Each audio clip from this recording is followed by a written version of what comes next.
The world is full of urban legends, remarkable stories that spread like viruses around the planet, mutating and evolving until no one can remember which ones are true and which ones are urban legends. In this episode called Blink of an Eye, we show you 3 stories, all linked by sudden turns of circumstance. First up, the weight of one Ohio woman's hoarding addiction becomes too much to bear. Then, a popular Manitoba DJ puts himself in a tight spot when he vanishes without a trace. And finally, a Michigan medical student comes to severely regret her decision to give in to peer pressure. Watch all 3 stories and decide which urban legends are true and which ones are false. Find out if you guessed right at the end of the show. First, it's a story we like to call Toy Trap. Lanka Sullivan takes time to appreciate the little things in life. She knows how quickly it can all flash before your eyes. I thought we were going to die there, for sure. In 2005, the golden retirement years weren't turning out the way Lanka had imagined. A bizarre obsession is taking over her life. I like little dolls, I like big dolls, I like anything that comes my way. I think I'm a collector. My husband, Ralph, actually calls me a hoarder. Lanka fuels her addiction by scouring garage sales, filling her house to the brim. Our house became one huge library of collections, except it was full. We didn't have much space to live there. Basically, the collections have taken over the house. Ralph pleads with her to clear some space. I was really stubborn, and I said, no way, I can't get rid of my babies. So poor Ralph had no chance. Lanka has accumulated over 5,000 dolls. It seems like nothing can stop her. Until one fateful day, a week before Christmas. I had this really nice doll that I was going to put into the decorations, so I knew exactly where my doll was. It was 3rd row to the right, and then up about 6 feet. I started pulling it out with the ruler, and it wouldn't come. Lanka has no idea she is toying with disaster. All of a sudden, everything tumbled. And I fell off the little stool, and more boxes were falling on me. And I think I finally lost consciousness. Lanka has disappeared. It takes almost an hour for Ralph to notice. He finds her under a mountain of toys. Ralph rushes to his wife's rescue. But this weird toy story isn't over yet. Lanka and Ralph are entombed by half a ton of dollies, and there's no one to hear their desperate cries for help. For nearly 2 days, no one hears anything from the Sullivans. The neighbors started noticing that the newspapers were accumulating. They hadn't heard anything about them leaving. So at one point, they called me. So obviously, I became quite worried. Jeremy phones his parents to find out what's going on. Usually, if you leave a message, you'll call me back immediately. Give me a call, put my mind at ease. And a day went by, nothing.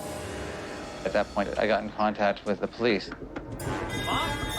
There's no answer at the door. Dad, Mom? Things are looking bleak for the Sullivans. Eventually, Jeremy finds his father under the landslide of boxes. But where is his mother?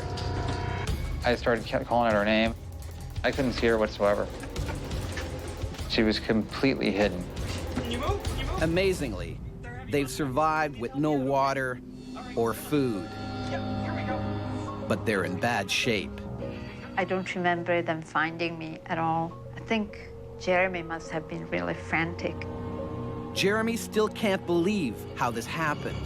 I was really worried for their well-being. They're both older, and it had been a lot of trauma. Oh, thank heavens. Oh, my gosh. After Ralph and Lenka spent a few days recovering at the hospital, Jeremy moves them into his house. He isn't taking any chances. I told her immediately that this would mean that we would have to get rid of most of her stuff. It was hard, because I was still very much attached to the collections. But I couldn't risk another disaster like this. Jeremy and Ralph start the mountainous task of dealing with the mess. Basically, I had no idea how to get rid of the stuff. But under the dark cloud, there appears to be a silver lining. One of my friends owns an antique store.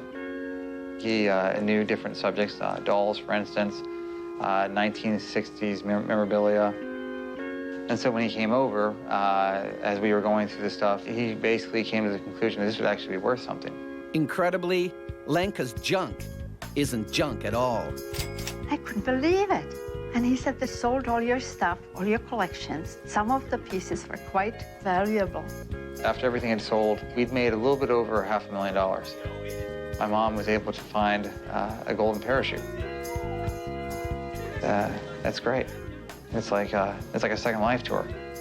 You're rich, you can travel. Did you guys even realize what you had down there? A retired couple survived being buried by her obsessive collection, only to discover the objects that nearly killed them have made them rich. But did it happen? You'll have to wait till the end of the show to find out. But before then, check out this mini-myth. Mini-myth number 3,791. I don't believe it. In 1970s Russia, a short-sighted boy with thick glasses got into a playground fight and ended up punched in the face. His old-style Soviet specs smashed and sharp glass went into his cornea. Things looked bleak, but his surgeon, Dr. Fyodorov, was astonished to see the accidental shaving of the eye had actually improved the boy's sight, and this gave him an idea. Laser eye surgery was born.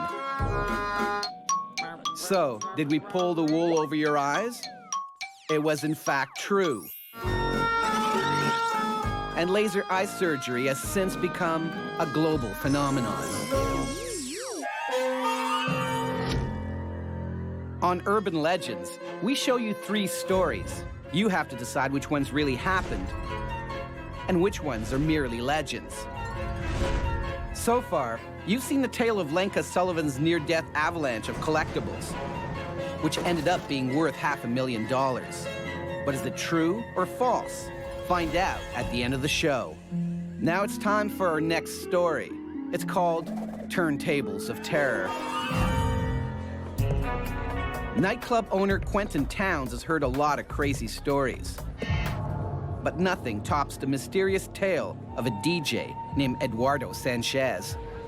The whole city was talking about it. It was a big thing. It's a very strange story. It was a mystery that would haunt the city and include a horrifying twist. He was quite a well-known DJ. It was quite a scene going on back then. Until one night, when the unexplainable happened. You don't just disappear off the face of the earth with no sign whatsoever. His disappearance would baffle friends, family, and eventually stunned even hardened police and investigators. Back in 2002, Eduardo is a DJ on the rise at a popular Winnipeg dance club. Everything was looking forward for him. Everything was going good. After a set one October night, Eduardo unwinds with friends until he discovers he's low on cash. We went out to have a cigarette and use the bank machine. Pals of Eduardo were drifting off to a house party, and they had invited him, and he said, no, I'm not gonna go. Eduardo can't possibly know he's about to become one of the strangest mysteries in Winnipeg history. Suddenly, he vanishes without a trace. And he disappeared, and that was it. Eduardo's parents reported to the police, but they doubt anything bad has happened. Eduardo did not have an enemy in the world. But where is he? Could Eduardo just be playing a string of parties? Has he run away? Or could something terrible have happened? Eduardo's friends offer a simple explanation. He was DJing lots of parties back then, so it wasn't odd to disappear for a day or two. Weeks pass without a word. So police started checking phone records, the ATM records, his internet account. Investigating the disappearance of Eduardo Sanchez. But there's no trace. Even Eduardo's friends are forced to admit something must be seriously wrong. It's quite extensive search, actually, through social networking sites. A lot of DJs put up posters. The search turns up nothing. Nobody knew what was happening to him. There was a lot of different rumors going around. Concerned, police decide to turn the club upside down. Did a full search of the building, end to end. But even an exhaustive search fails to find a single clue. What could have happened to Eduardo? It's like he disappeared off the face of the earth. A full year passes without word from Eduardo. At the club, life returns to normal, almost. The province came in and said there's not going to be any more smoking in public places indoors. But as smoke clears, the air quality at the club somehow gets worse. The smoke had been masking a disgusting smell. When we couldn't locate it in the building, we weren't sure exactly what it was. No one can explain it, but someone calls the police. They figured it was a pigeon or a squirrel or something that crawled into ducks. The cops decide to take a closer look. They had these little cameras, so they started shoving them everywhere they could. But the ducks are old, and they soon run into a problem. I guess it got snagged on something and fell in the basement. The expensive camera tumbles into the worst possible place, behind a false wall. You've got a concrete wall with a drywall wall built in front of it. No one can fit into the space. Not wanting to lose the pricey camera, they take drastic action. And they broke a hole through the wall where they figured the camera would be. See that? They make a horrific discovery. He's in there. It's the body of Eduardo Sanchez. In a sense, he became mummified. He was in there for 14 months and he, I guess, pretty much dried up. But how did Eduardo get there? The autopsy produces a surprise result. There was no foul play. Eduardo did this to himself. The thinking is he had wedged himself in so far that he just lost the ability to breathe and suffocated. But why would he go behind the false wall? Yo, somebody! Had someone chased him there? Was he trying to play a bizarre prank? There was that speculation at that night he had started, taking drugs, ecstasy. Ecstasy is known as the hug drug. It feels good to be in a tight embrace. Maybe Eduardo got a similar feeling by squeezing into the small space. I really don't have any clue why anybody would or how anybody would go in there. It's almost incredible that he got that far. As the city searches in vain for answers, one last horror is revealed. The worst part about Eduardo missing was the place he was trapped. This area in the basement was used as a break room quite a bit, and people were going down there. These were Eduardo's best friends, the very people who wanted to find him the most. Little did we know, within the hand's reach, within 6 inches, he was in the wall that whole time. This is one of the stories you just don't forget. The disappearance of a popular DJ seems fated to remain a mystery until friends realize the answers right under their noses. But did it happen? Find out at the end of the show. But before then, take a look at this mini-myth. Mini-myth number 5116, the blow-dried bunny. Linda Rohn from Fairfax, Virginia, owned a dog who was highly unpopular in her neighborhood. One afternoon, the mutt returned home with their neighbor's cherished pet rabbit, dead in its mouth. Horrified, Linda cleaned up the bunny, fluffing up its fur with a hairdryer before sneaking it back into its hutch. A few hours later, Linda heard screams from next door. She rushed to the backyard to be told by her neighbor that their rabbit had died that morning, but was now back in its cage. Is this story true, or are we boiling your bunny? It was totally fake. Although this story hit the headlines back in 1988, it just isn't true.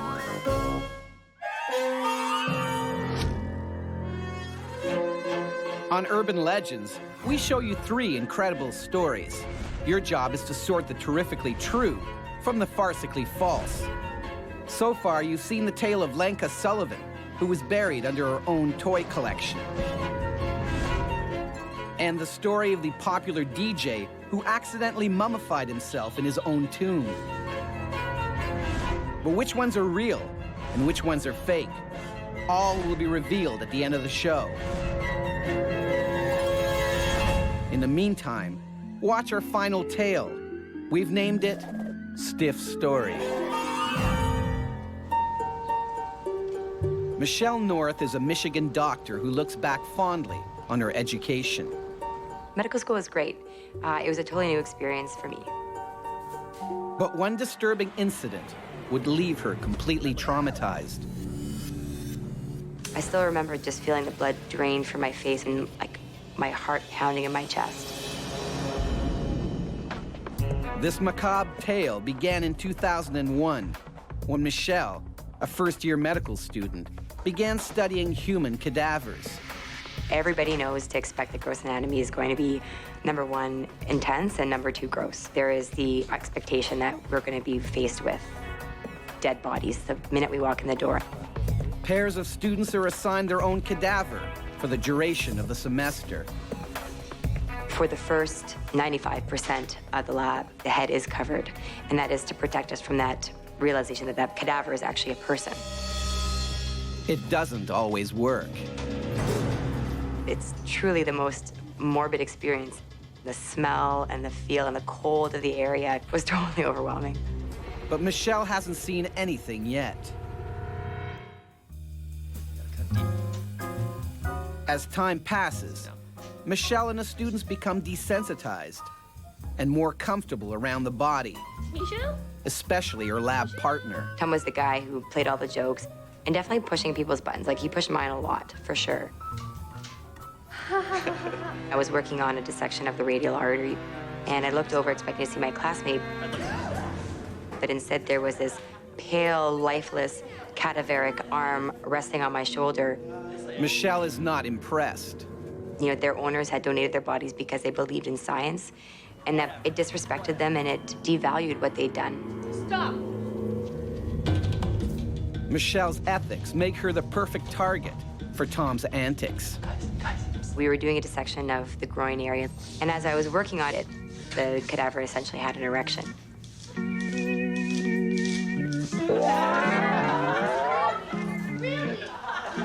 Tom had inserted a catheter earlier on through the male genitalia and was inflating it from the inside.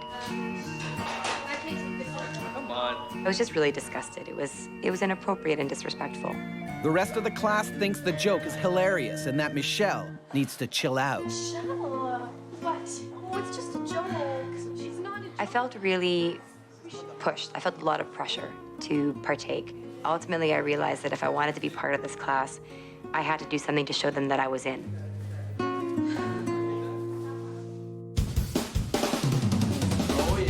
A few weeks later, Michelle goes against her instincts and decides to join in on the fun. I have to say it was hilarious. I was finally part of something that people really liked. But Michelle is torn. There's still that side of me that was really focused on the seriousness of what we were doing. I would waffle back and forth between enjoying myself and then feeling really guilty. Try not to electrocute yourself, okay? Despite her misgivings, Michelle participates in another stunt, and it's the most outrageous one yet. Tom had created a scheme whereby we would attach electrodes to the light switch and then connect them secretly to the cadaver. And what that meant is one night, when the janitor flipped on the light switch,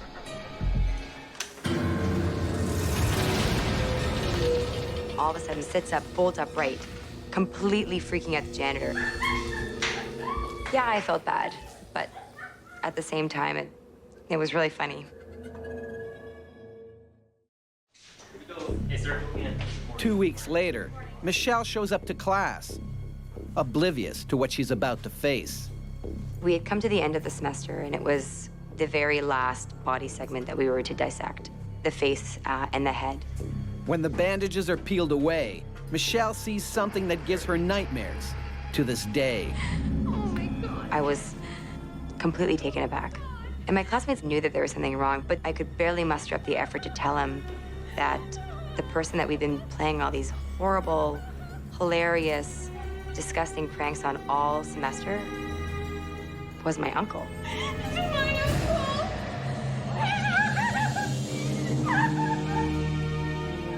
He'd passed away just a month before the anatomy lab had started. I just felt horrible. I had let him down. You know, I'd compromised my integrity by playing those pranks on them. And not only that, but the end result was that I'd done it on somebody that I loved. A student gives into peer pressure and unknowingly plays morbid pranks with her own uncle's corpse. But did it happen? It's time to reveal the truth about our three incredible stories. First up, it's a story of Lanka Sullivan, whose hoarding habit nearly buried her alive.